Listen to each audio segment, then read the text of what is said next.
રાગરાજ 2.0 સાથે 4 જુલાઈએ ઇન્ફોસિટી ક્લબમાં ગાંધીનગર ગુંજશે ગુજરાતી લોક સંગીતનો નવો સૂર। ગાંધીનગરના ઇફકો સિટી ક્લબ ખાતે લોકગાયક રાજ ગઢવીના ભવ્ય લાઇવ કોન્સર્ટ રાગરાજ 2.0 અંગે મહત્વપૂર્ણ માહિતી આપવામાં આવી। આ ભવ્ય સંગીતમય કાર્યક્રમ 4 જુલાઈ સાંજે 7 વાગ્યે ઇફકો સિટી ક્લબ ગાંધીનગર ખાતે યોજાશે। કાર્યક્રમમાં ગુજરાતી લોક સંગીતને આધુનિક સંગીત સાથે અનોખી રીતે રજૂ કરવામાં આવશે। આ પ્રસંગે આયોજકોએ જણાવ્યું કે રાગરાજ 2.0માં આ વખતે દર્શકો માટે એક ખાસ નવી સરપ્રાઇઝ લોકગીતની રજૂઆત કરવામાં આવશે, જે કાર્યક્રમનું મુખ્ય આકર્ષણ બનશે।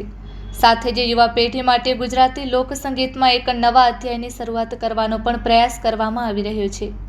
આ કોન્સર્ટનું પ્લાનિંગ સન ઓફ જમાદાર ઇવેન્ટ્સ કંપની દ્વારા કરવામાં આવી રહ્યું છે। આ ઇવેન્ટ રેન્જ ઇવેન્ટ્સ દ્વારા ઓર્ગેનાઇઝ કરવામાં આવી રહી છે। રાજ ગઢવીએ જણાવ્યું કે ગુજરાતી લોક સંગીતને વૈશ્વિક સ્તરે નવી ઓળખ અપાવવા ઉદ્દેશ્ય સાથે આ કોન્સર્ટનું આયોજન કરવામાં આવ્યું છે। પરંપરાગત લોક સંગીતને આધુનિક સંગીતના રંગ સાથે રજૂ કરીને દરેક વયના સંગીત પ્રેમીઓને એક યાદગાર અનુભવ આપવાનો પ્રયાસ કરવામાં આવશે। Report by Ashwin Limbachiya, Ahmedabad.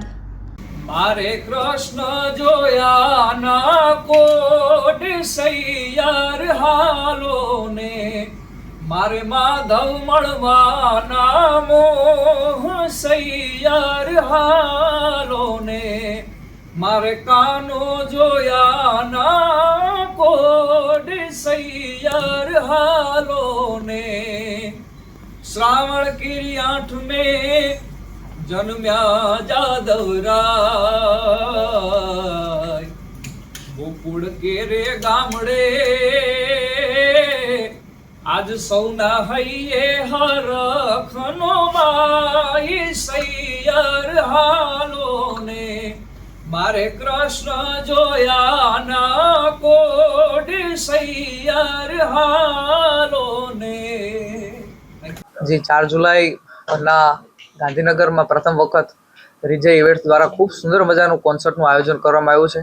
આ માત્ર કોન્સર્ટ નથી, પણ આપણી લોક સંસ્કૃતિને જાળવી રાખવાનો એક ખૂબ સુંદર મજાનો અનોખો પ્રયાસ છે, જેમાં લોકગીતો, માતાજીના ભાવ તથા આપણને લોક સંસ્કૃતિને શોભે એવા ઘણા બધા ગીતો આવી રહ્યા છે।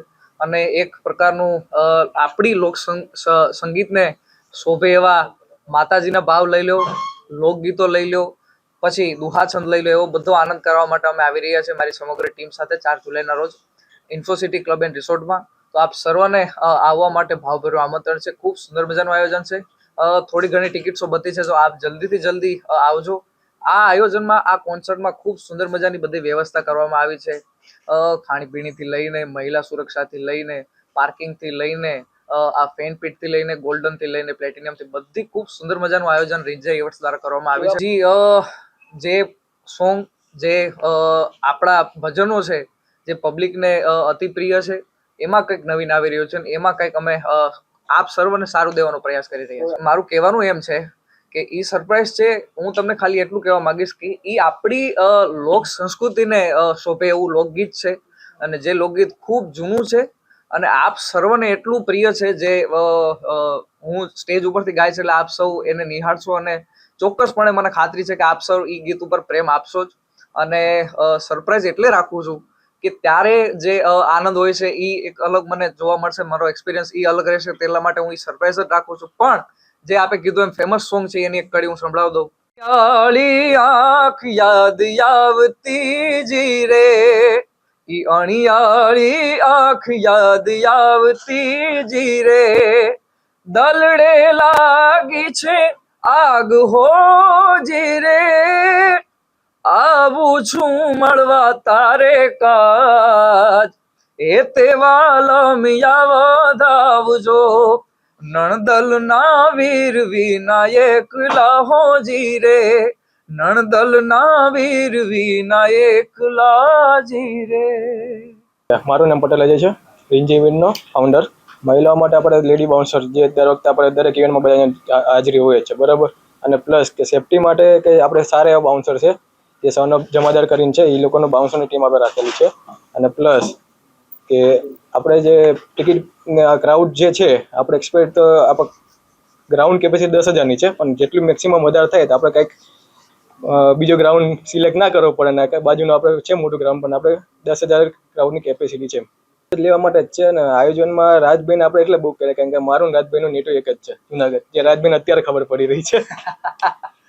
અને આયોજન આપણે ગુજરાતી ધરોહરને ધ્યાનમાં રાખીને જ કર્યું છે. જે ઇન્ફોસિટીની આજુબાજુ નિયરમાં કોઈ ગુજરાતી ધરોહરમાં આપણે કોઈ કોન્સર્ટ થયો નથી, બરાબર. તો આપણે ક્રાઉડ એક્સપર્ટ એ જ છે કે ગુજરાતી લોકો આપણે ઇવેન્ટમાં આવીએ.